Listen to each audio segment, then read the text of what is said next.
Hello everyone and happy Wednesday. My name is Beth Staniforth Seamster and I am the Children's Ministry Coordinator at Whitewater Area Regional Ministry in Whitewater, Wisconsin. I hope that you're having a wonderful day. I am coming to you with my Wednesday children/family ministry lesson. And as you know, this month, February, our theme is love. A very fitting theme because of course February has Valentine's Day. And this week is going to be our Valentine's Day celebration. On Sunday the 14th, people will celebrate love in many different ways. Now, of course, this year it's going to look a little different because I doubt people will be going out to restaurants and doing some of those things that we normally do. But because of that, I decided the book that we should read this week should be a book about love, romantic love specifically. I found this book and I just love it. So let's read it together.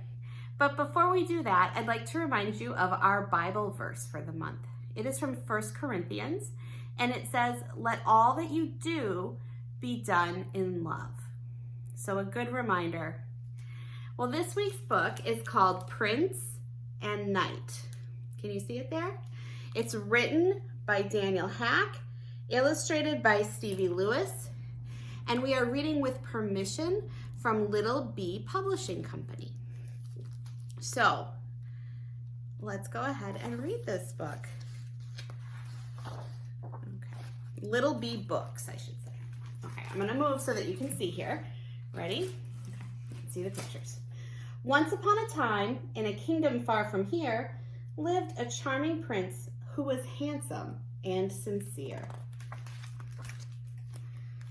His parents knew that soon it would be time he took the throne, but with a kingdom so grand, the prince could not rule alone, so the three of them set out and traveled far and wide on a quest to find the prince a kind and worthy bride.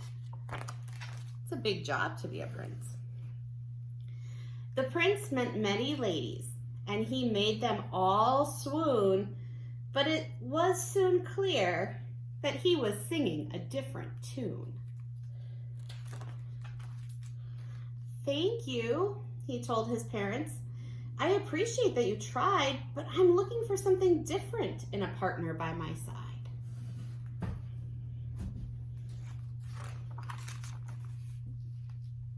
But while the royals were away, their land faced quite a scare from a dragon fast approaching, breathing fire everywhere. All the villagers ran in fear, even the soldiers hid and fled.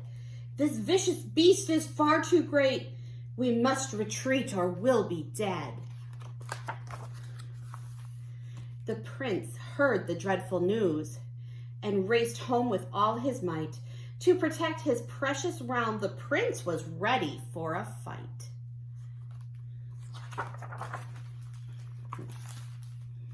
Alas, before you fear, our prince had to face the beast alone. Along on horseback came a knight, cloaked in armor that brightly shone. The dragon charged upon our heroes, thinking it had already won. But the knight had a bold idea and raised his shield to face the sun. The glare hit the shining metal, blinding the dragon's fiery eyes.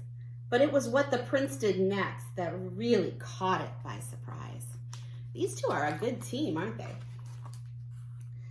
The prince had climbed atop the dragon and tied a rope around his head.